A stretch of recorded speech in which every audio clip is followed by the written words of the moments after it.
தமிழ்நாடு அரசாங்கம் அண்மையிலே அறிவித்த வேளாண்மை பட்ஜெட்டில் 45,000 கோடிக்கு அதிகமான தொகையினை ஒதுக்கி இருக்கிறார்கள். 17,000 கோடி ரூபாய் கூட்டுறவு சங்கங்களில் கடன் வழங்குவதற்கான நிதியினையும் ஒதுக்கி இருக்கிறார்கள்.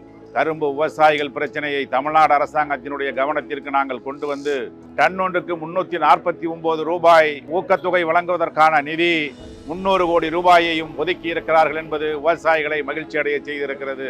தமிழ்நாட்டில் கரும்பு சாகுபடி கொஞ்சம் கொஞ்சமாக குறைந்து வருகிறது என்பதனை அரசின் கவனத்திற்கு நாங்கள் கொண்டு சென்றதால் அதனை பரிசீலனை செய்து கரும்பு அபிவிருத்திக்காக ஏறத்தாழ 11 கோடி ரூபாயை அரசாங்கம் ஒதுக்கி இருக்கிறது. முந்திரி வாரியம் அமைக்கப்படும் என்கின்ற தகவலை சட்டமன்றத்திலே வெளியிட்டிருக்கிறார்கள். மக்காச்சோளம் சாகுபடி, பருத்தி சாகுபடி, நெல் சாகுபடி என்று எந்த விதமான ஏற்றத்தாழ்வுகளும் இல்லாமல் அண்மையிலே அறிவிக்கப்பட்டிருக்கிற வேளாண்மை பட்ஜெட் விவசாயிகளுக்கு மகிழ்ச்சியை தருகிறது.